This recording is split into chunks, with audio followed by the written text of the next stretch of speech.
Imagine viver completamente isolado, rejeitado pela família, evitado pelas pessoas, marcado por uma doença incurável e humilhante. Esse era o destino de um leproso nos tempos bíblicos, mas um encontro mudou tudo. No vídeo de hoje, vamos reviver uma das histórias mais tocantes dos evangelhos. Quando um homem cheio de feridas e vergonha se aproxima de Jesus e faz um pedido simples, mas profundo. Senhor, se quiseres, podes tornar-me limpo. O que acontece a seguir revela o coração de Deus, o poder da compaixão e uma lição transformadora sobre fé e restauração. Entre todas as doenças conhecidas no Oriente, a lepra era, sem dúvida, a mais temida. Seu caráter incurável, o alto risco de contágio e os efeitos devastadores sobre os que a contraíam faziam até os mais corajosos estremecer. Para os judeus, essa enfermidade era considerada um castigo divino, sendo chamada de o açoite ou o dedo de Deus. Tão profunda e mortal, a lepra passou a simbolizar o pecado. A lei cerimonial considerava o leproso como impuro. Era tratado como alguém morto, em vida, excluído do convívio social. Tudo o que ele tocava era declarado contaminado, e até o ar que respirava era considerado poluído. Qualquer pessoa que suspeitasse estar com lepra precisava se apresentar aos sacerdotes, que tinham a responsabilidade de examinar e dar o diagnóstico. Se a doença fosse confirmada, a pessoa era isolada da família e da comunidade, condenada a viver somente entre outros leprosos. A lei era rigorosa e nem mesmo reis estavam isentos. Se um monarca fosse contaminado, deveria renunciar ao trono e se afastar da sociedade. Separado dos entes queridos, o leproso era forçado a viver com o peso da própria enfermidade e ainda precisava anunciar sua condição, rasgar suas roupas e gritar "impuro, impuro" sempre que se aproximava de alguém para alertar sobre seu estado. Esse clamor, cheio de dor e tristeza, causava medo e repulsa nas pessoas. Na região onde Jesus realizava seu ministério, havia muitos leprosos. Quando ouviram falar dos milagres realizados por ele, uma centelha de esperança se acendeu. No entanto, desde os dias do profeta Eliseu, não havia registros de alguém com lepra sendo curado. Por isso, não tinham coragem de esperar que Jesus fizesse algo por eles. Ainda assim, um deles começou a ter fé, mesmo sem saber como poderia se aproximar de Jesus, já que era excluído do convívio social. Será que Cristo o aceitaria? Ou o rejeitaria, como faziam os fariseus e até os médicos? Será que também o amaldiçoaria e o mandaria se afastar das pessoas? Esse homem lembrava de tudo o que ouviu sobre Jesus, que ninguém que o procurava era rejeitado. Isso o fez tomar uma decisão. Encontraria o Salvador. Como não podia entrar nas cidades, talvez conseguisse encontrá-lo em alguma trilha nos montes ou fora das áreas urbanas onde Jesus costumava ensinar. Era difícil, mas essa era a sua única esperança. Guiado pela fé, o leproso se aproximou de Jesus. Naquele momento, o mestre ensinava à beira do lago, rodeado por uma multidão. Mesmo de longe, o leproso ouviu algumas palavras de esperança saindo da boca de Jesus. Viu quando ele tocou nos doentes e os curou. O cego, o paralítico, o que estava à beira da morte, todos saíam de lá cheios de vida e glorificando a Deus. Aquilo fortaleceu ainda mais sua fé. Ele se aproximou cada vez mais, esquecendo das restrições impostas, dos olhares de medo, da rejeição das pessoas. Tudo o que ele queria era ser curado. Aquela cena era chocante. O corpo do homem estava desfigurado. A lepra havia causado feridas terríveis. Ao vê-lo, o povo recuou assustado, tentando impedir que ele se aproximasse. Mas nada disso o deteve. Ele não via ninguém, não ouvia os gritos de medo ou repulsa. Só enxergava Jesus, com o coração cheio de fé, lançou-se aos pés dele e clamou: Senhor, se quiseres, podes me purificar. Jesus respondeu: Quero, fica limpo. Mateus 8:2-3. Tocou nele e imediatamente algo extraordinário aconteceu. Sua carne foi restaurada, os nervos voltaram ao normal, os músculos ganharam firmeza. A pele, antes coberta de feridas, ficou suave, como a de uma criança saudável. Jesus então orientou o homem a não divulgar o milagre, mas que fosse imediatamente ao templo, levar a oferta exigida pela lei e se apresentar aos sacerdotes. Isso só poderia ser feito se os líderes religiosos o declarassem completamente curado. Embora relutantes, os sacerdotes tinham o dever de fazer esse exame. Cristo foi claro. Era necessário manter sigilo e agir sem demora. Advertindo-o severamente, logo o despediu e disse-lhe: Olha, não digas nada a ninguém. Porém vai, mostra-te ao sacerdote e oferece pela tua purificação o que Moisés determinou para servir de testemunho. Marcos 1, 43-44. Jesus sabia que se os sacerdotes soubessem de imediato que ele havia feito o milagre, poderiam, por ódio, negar a cura. Era preciso que o homem se apresentasse a eles antes de qualquer rumor, garantindo uma avaliação justa. Só assim, ele poderia ser oficialmente reintegrado à sociedade e à família. Mas havia ainda outros motivos para o silêncio. Jesus sabia que seus inimigos estavam sempre procurando maneiras de atrapalhar sua missão e afastar o povo. Se a cura fosse divulgada abertamente, muitos leprosos viriam a ele, e isso poderia gerar críticas por parte das autoridades religiosas, acusando-o de desrespeitar a lei, além do medo de contaminação entre o povo. Muitos dos que fossem curados talvez não usassem o milagre para glorificar a Deus, o que atrapalharia a propagação do Evangelho. E, de fato, o alerta de Jesus se confirmou. Uma multidão presenciou o milagre e aguardava ansiosa pela reação dos sacerdotes. Porém, o homem não manteve silêncio. Imaginando que o pedido de Jesus era apenas uma expressão de humildade, saiu contando para todos o que havia acontecido. Ele estava tão feliz por estar curado, tão emocionado por voltar à vida normal, que não conseguiu conter sua gratidão. No entanto, essa atitude prejudicou a obra de Cristo. As multidões começaram a se aglomerar de tal maneira que Jesus precisou interromper suas atividades por um tempo. Cada ação de Cristo tinha um propósito maior. A cura do leproso não foi apenas um ato de compaixão, mas uma mensagem profunda. Jesus queria alcançar também os que não vinham até ele, incluindo gentios, samaritanos, sacerdotes e mestres religiosos. Ao mandar o homem curado se apresentar no templo, ele oferecia aos líderes religiosos uma prova clara de sua missão e poder divino, na esperança de quebrar seus preconceitos. Os fariseus acusavam Jesus de violar a lei de Moisés, mas ao orientar o homem a seguir os rituais prescritos, ele refutava essa acusação. Era um testemunho forte, destinado a convencer aqueles que estivessem dispostos a ouvir. Em Jerusalém, os líderes haviam enviado espiões para encontrar motivos para condenar Jesus. Em resposta, ele lhes apresentou um testemunho de amor, respeito, a lei e poder para libertar do pecado e da morte. Deram-me mal pelo bem e ódio pelo meu amor. Salmos 109:5. Aquele que ensinou, amem os seus inimigos. Mateus 5:44. Viveu esse ensinamento, retribuindo o mal com bênçãos. 1 Pedro 3:9.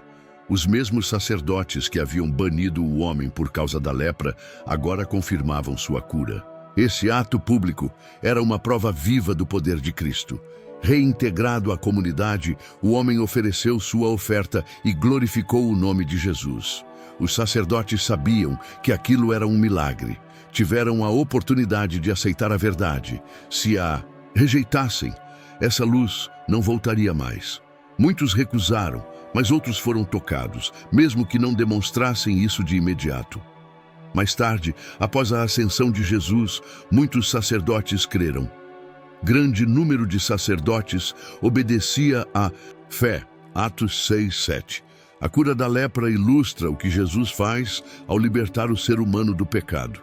Assim como a lepra afetava todo o corpo, o pecado destrói a alma. Os discípulos tentaram impedir Jesus de tocar no homem, pois acreditavam que o contato o tornaria impuro.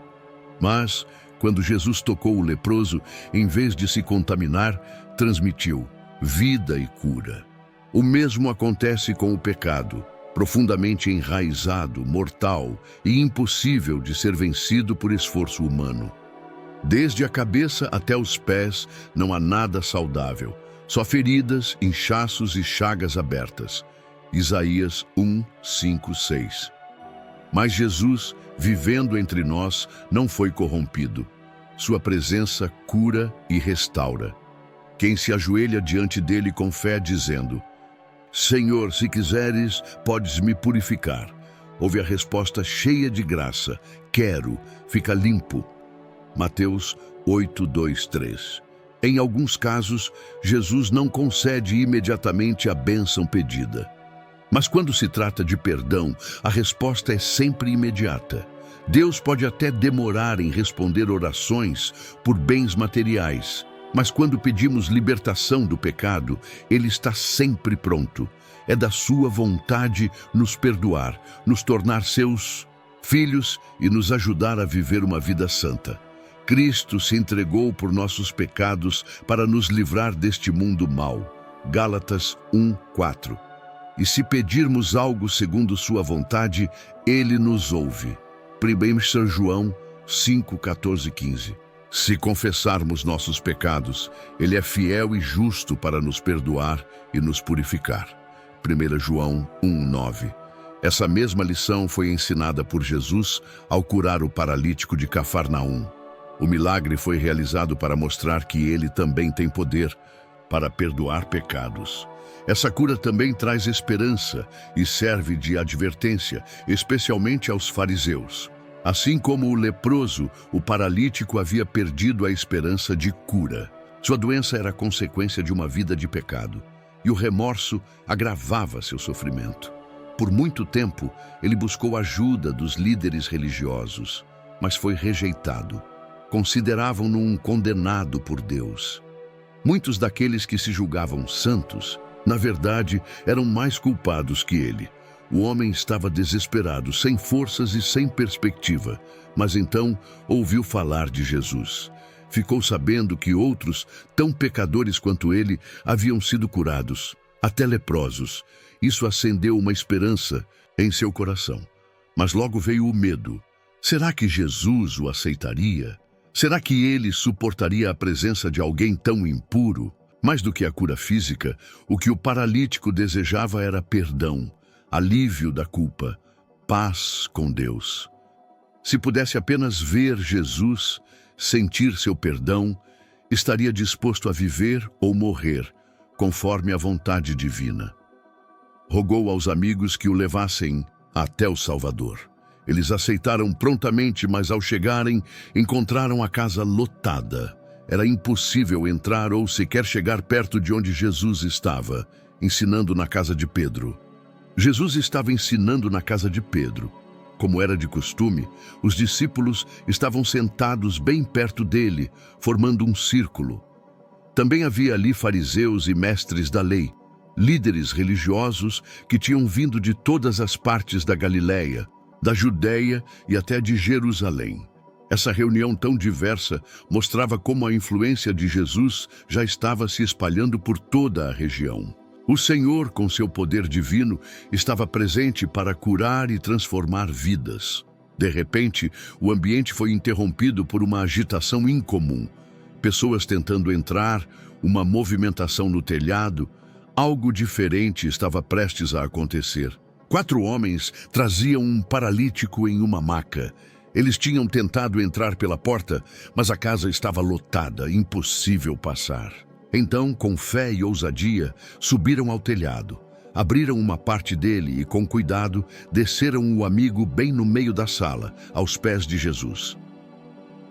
Todos os olhares se voltaram para aquela cena impressionante.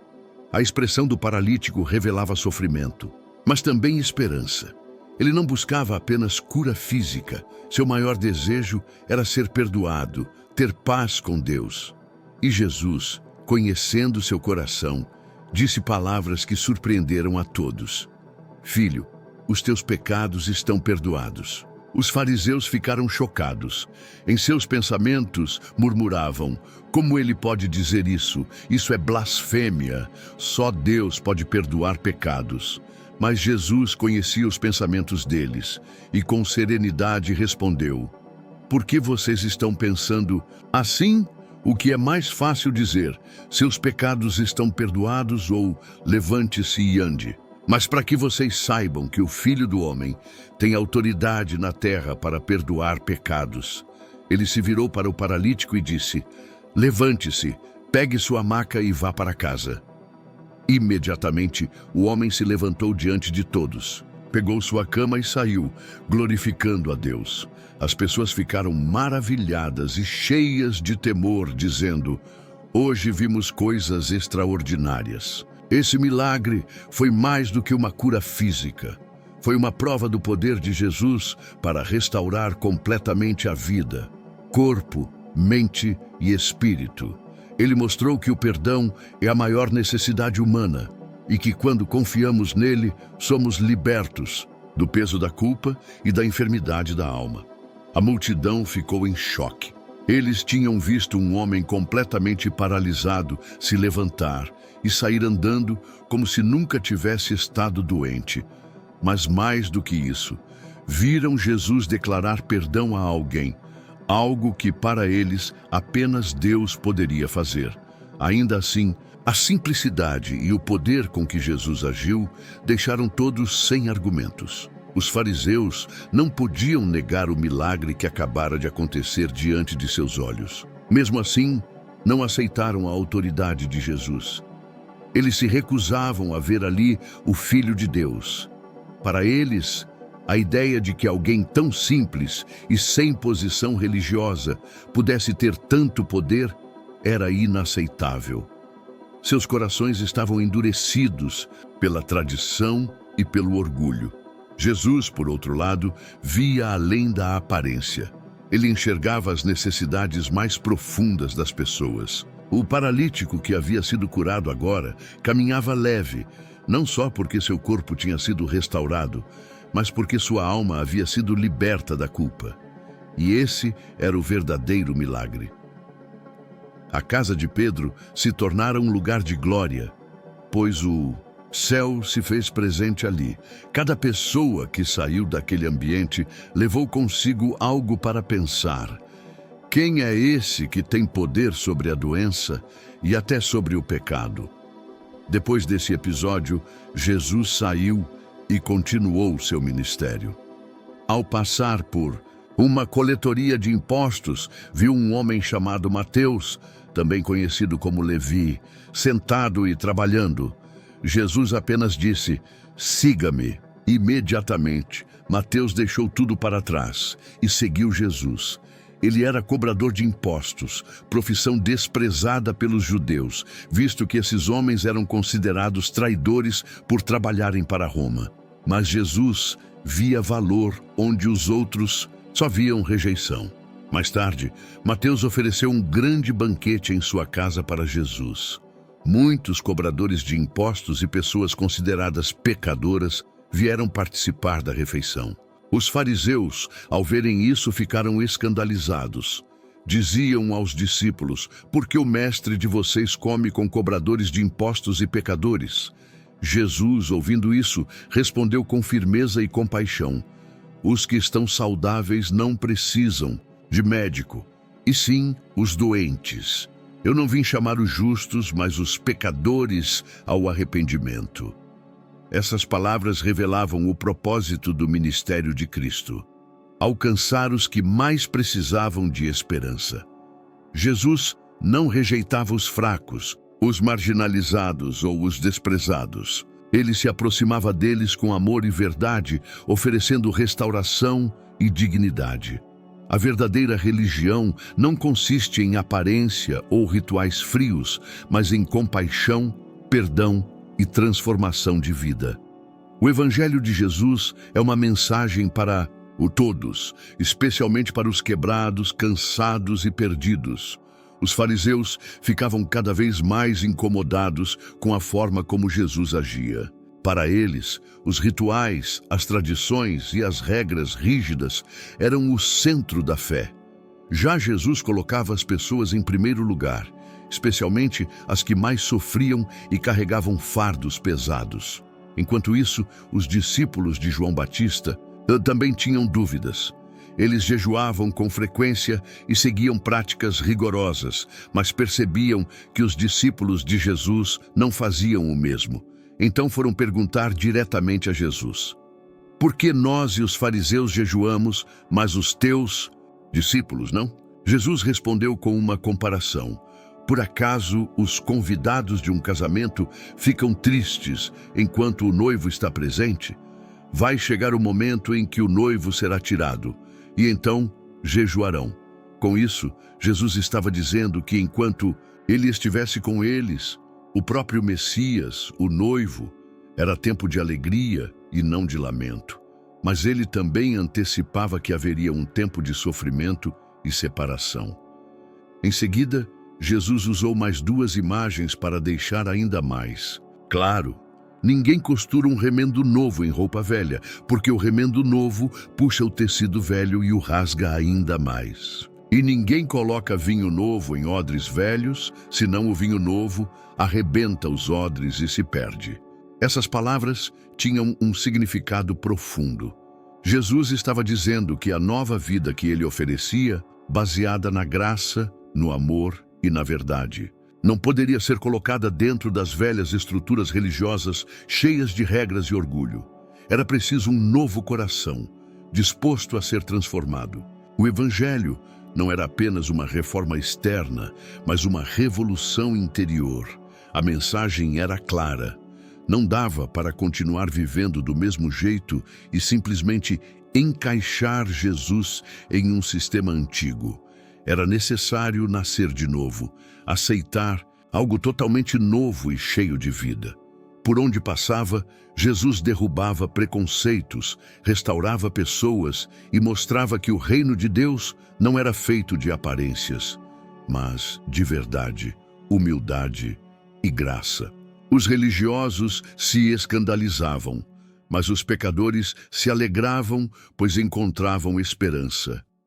E assim, capítulo após capítulo da vida real, Jesus ia revelando quem ele era, não apenas com palavras, mas com ações que tocavam o coração e transformavam vidas para sempre.